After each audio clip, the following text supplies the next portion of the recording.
اب ہم بات کرتے ہیں باقاعدہ نبی کریم صلی اللہ علیہ وسلم کی پیدائش کی۔ دیکھیے نبی کریم صلی اللہ علیہ وسلم جو پیدا ہوئے تو صبح سحر کا وقت تھا، جو فجر کا ٹائم ہوتا ہے عام طور سے، سحر کا جو وقت ہوتا ہے، جو سحری ختم ہو رہی ہوتی ہے اور فجر شروع ہو رہی ہوتی ہے، تو یہ وہ وقت تھا جب نبی کریم صلی اللہ علیہ وسلم اس دنیا کے اندر تشریف لائے۔ یہ بات یاد رکھیے کہ آپ کی پیدائش کے وقت، اس وقت دنیا کے کیا حالات تھے، میں اس کا بھی تھوڑا سا ذکر کروں گا۔ تو عبد المطلب کا جو معاملہ تھا، میں ان پر آؤں، ان کی کیا کیفیت تھی نبی کریم صلی اللہ علیہ وسلم کی ولادت کے وقت۔ دراصل بیٹے کا انتقال ہو چکا تھا اور عبد المطلب کو اس کا بڑا خیال تھا کہ میرا بیٹا اس دنیا سے جا چکا ہے، اور اب اگر اس کے یہاں لڑکا نہیں ہوا، جیسے ہوتا ہے دنیا کے اندر کہ نام لڑکے سے چلتا ہے، کہتے ہیں نا، تو اصل تو سائنس یہ کہتی ہے کہ ہماری آنے والی جو اولاد ہے، چاہے وہ لڑکا ہو یا لڑکی، ہمارے جینز ان کے اندر چلے جاتے ہیں، پھر ان سے ہماری نسل چلتی ہے۔ لیکن یہ ہے کہ دنیا کا دستور ہے کہ بیٹے سے نام چلتا ہے، باپ سے نام چلتا ہے، اس طریقے سے تو بیٹے سے نسل آگے چلتی ہے۔ تو ان کا یہ ذہن تھا کہ لڑکا ہو، وہ چاہتے تھے، اور بیت اللہ کا پردہ پکڑ کے دعا کر رہے تھے کہ یا اللہ میرے عبداللہ کا نام چلانے والا پیدا کر۔ ان کو کیا پتا کہ کون آ رہا ہے ان کو کیا معلوم تھا کہ ایسا آئے گا کہ پوری دنیا کا امام بن جائے گا۔ اللہ اکبر کبیرہ، ساری کائنات کا امام، ساری دنیا کا امام، سارے نبیوں کا امام، نبیوں کا بھی امام، تو اللہ اکبر۔ تو یہ ان کی کیفیت تھی۔ یہ جو ہے حضرت آمنہ، نبی کریم صلی اللہ علیہ وسلم کی والدہ، ان کے بارے میں آتا ہے کہ ان کے پیٹ میں نبی کریم صلی اللہ علیہ وسلم حمل کے اندر تھے، تو انہوں نے بہت ساری چیزیں دیکھی جو بہت عجیب تھیں۔ مثال کے طور پر ان کے اندر سے خوشبو آنے لگی، لوگوں کو خوشبو محسوس ہوتی تھی، کہ لوگوں کو یہ غلط فہمی ہونے لگی کہ یہ عطر لگاتی ہے۔ تو عبد المطلب نے ایک موقع پر سمجھایا بھی کہ بیٹا نہ لگایا کرو، انہوں نے میں عطر نہیں لگاتی، میرے اندر سے قدرتی خوشبو آتی ہے۔ یہ نبی کریم صلی اللہ علیہ وسلم کے جو ہے وجود مبارک کا اس کی برکت تھی۔ دوسرا یہ کہ ایک بادل کا سایہ حضرت آمنہ کے اوپر ہو جاتا تھا جہاں بھی یہ جاتی تھی، کیونکہ عرب کی دھوپ اور گرمی آپ سب جانتے ہی ہیں، تو جہاں پہ بھی یہ جاتی تھی ایک بادل کا سایہ ان کے سر پر رہتا تھا۔ یہ دنیا دیکھتی تھی، یہ بھی دیکھتی تھی کہ یہ ہو کیا رہا ہے میرے ساتھ۔ اس کے علاوہ حضرت آمنہ کہتی ہے کہ میں نے خواب میں کئی بار دیکھا، 2 فرشتے میرے خواب میں آئے اور انہوں نے آ کر کے مجھ سے کہا کہ تمہارے یہاں لڑکا پیدا ہونے والا ہے اور اس کا نام احمد رکھنا، اس کا نام احمد رکھنا، اس کا نام احمد ہوگا۔ اچھا، نبی کریم صلی اللہ علیہ وسلم کی پیدائش پر آتے ہیں کہ آپ جس وقت پیدا ہوئے، میں بتایا صبح کا ٹائم تھا، سحر کا وقت تھا، اور آپ صلی اللہ علیہ وسلم جو پیدا ہوئے، تو علماء نے لکھا کہ صحابہ اس دور کے جو ام ایمن وغیرہ جو تھی، ان کا معاملہ یہ تھا کہ انہوں نے دیکھا پیدائش کا جو موقع تھا کہ نبی کریم صلی اللہ علیہ وسلم جو پیدا ہوئے تو خوشبو پورے گھر کے اندر اور روشنیاں پورے کمرے کے اندر،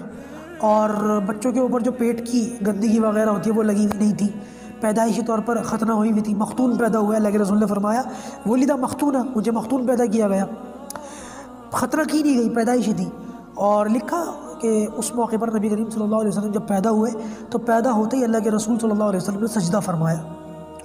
اور دنیا کے حالات ایک دم سے بدل گئے۔ جو حالات اس وقت تھے کہ فارس کے اندر ایک آگ جل رہی تھی 1000 سال سے، وہ ایک دم بجھ گئی، وہ بجھنے نہیں دیتے تھے لیکن اچانک بجھ گئی، اور دنیا کے اس وقت کے جتنے بادشاہ تھے وہ سارے گنگے ہو گئے، اور ایک دن تک کسی کی منہ سے آواز ہی نہ نکلے، اور جتنے بھی بت خانے تھے جہاں پر بت رکھے ہوئے تھے، ان بت خانوں سے اندر سے آواز، یہیں بتوں نے یہ کہا کہ ہمیں توڑنے والا آ گیا، ہمارا زمانہ ختم ہو گیا۔ اسی طرح سے بہت ساری اور چیزیں لکھی ہیں کہ کسریٰ کے جو ہے وہ اس کے جو ستون ہوتے ہیں محل کے 14 وہ گر گئے، واللہ بہت ساری باتیں ہیں۔ تو یہ دنیا کے حالات تھے نبی کریم صلی اللہ علیہ وسلم، کیونکہ آپ صلی اللہ علیہ وسلم ساری دنیا کے کائنات کے نبیوں کے سردار ہیں، اور آپ کا آنا کوئی چھوٹی چیز نہیں تھی، بہت بڑی بات تھی۔ تو اللہ تبارک و تعالیٰ نے دنیا کے اندر جو ہے وہ، ایک بزرگ فرماتے کہ نبی کریم صلی اللہ علیہ وسلم جب پیدا ہوئے تو آپ کے پیدا ہونے سے لے کے اگلے ربیع الاول تک جو ہے وہ 1 سال تک پوری دنیا کے اندر بیٹے پیدا ہوئے صرف۔ تو یہ دنیا کے حالات ایک دم سے بدلنے شروع ہو گئے، اور علماء نے لکھا کہ تاریخ کے تعلق سے نبی کریم صلی اللہ علیہ وسلم کی جو پیدائش کا دن، تاریخ اور سال بنتا ہے، اس پر اگر ہم غور کریں تو پیر کا دن تھا، آپ کی پیدائش جب ہوئی ہے تو پیر کا دن تھا۔ اور تاریخ کے تعلق سے یہ تو سب کا اجماع ہے کہ ربیع الاول کا مہینہ تھا، اور بہت سارے علماء نے لکھا ہے کہ ربیع الاول کی 12 تاریخ تھی، بعضوں نے لکھا کہ نہیں 10 تاریخ تھی، بعضوں نے 9 لکھی اور بعضوں نے 8 لکھی ہے۔ تو اچھا، اگر پیر کا دن دیکھیں تاریخ کے حساب سے، کیلنڈر کے حساب سے،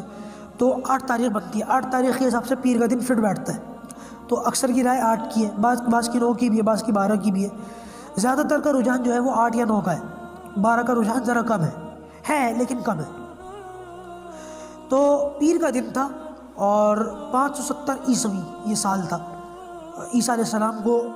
جو ہے دنیا میں آئے ہوئے 570 سال مکمل ہو چکے۔ اچھا، جب نبی کریم صلی اللہ علیہ وسلم پیدا ہوئے تو اللہ کے رسول صلی اللہ علیہ وسلم کا سگا چچا ابو لہب، حضرت عبد المطلب کا بیٹا اور اللہ کے رسول کا چچا، دیکھیے اللہ کے رسول کے چچا اور بھی تھے، بہت سارے تھے، 10 11 12 لکھے علماء نے۔ حضرت حمزہ بھی چچا تھے، حضرت عباس بھی چچا تھے۔ یہ وہ 2 چچا ہیں جو نبی کریم صلی اللہ علیہ وسلم کے بڑے زبردست چچاؤں میں سے رہے اور بڑی آپ کی جو ہے ایمان بھی قبول کیا اور آپ کے ہمیشہ ساتھ رہے۔ اس طریقے سے ایک چچا ابو طالب ہے، ایمان تو نہیں لائے لیکن بڑی انہوں نے مدد کی ہے۔ لیکن یہ جو ابو لہب ہے، یہ چچا ہونے کے ساتھ ساتھ بڑا پریشان کیا اس نے اللہ کے رسول کو۔ ساری زندگی مکے کے اندر نبی کریم صلی اللہ علیہ وسلم کو 13 سال تک اس کی طرف سے بڑی دقتیں پریشانیاں اٹھانی پڑی،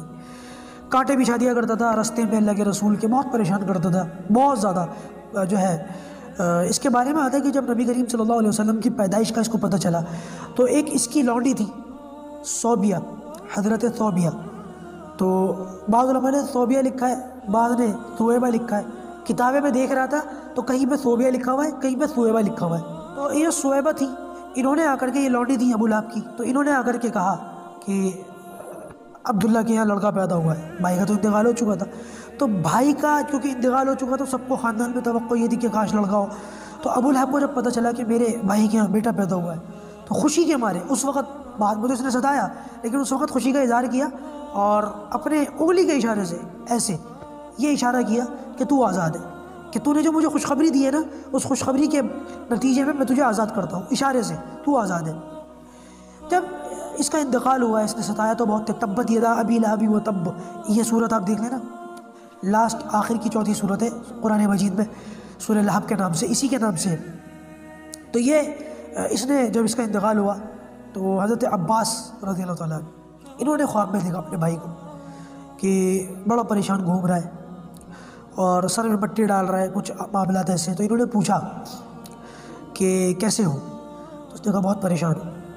اور مرنے کے بعد میں نے کبھی سکون نہیں دیکھا ابھی تک، کوئی سکون نہیں دیکھا، کہ نہیں جب سے میں مرا ہوں تب سے اب تک مجھے کوئی خیر نصیب نہیں ہوئی، کوئی سکون نصیب نہیں ہوا، بس ایک چھوٹا سا انعام پروردگار کی طرف سے مجھے مل جاتا ہے۔ تو انہوں نے پوچھا کیا؟ تو کہ اللہ کہ جب مجھے پتہ چلا تھا نا میرے یہاں بھتیجا پیدا ہوا ہے محمد صلی اللہ علیہ وسلم کے بارے میں، تو میں نے اپنی لونڈی ثویبہ کو انگلی کے اشارے سے آزاد کیا تھا، تو جس انگلی کے اشارے سے میں نے اس کو آزاد کیا تھا اتنا پانی مجھے پینے کے لیے مل جاتا ہے، بس مجھے روزانہ اتنا پانی پینے کے لیے مل جاتا ہے، باقی اور کوئی سکون میری زندگی میں نہیں ہے۔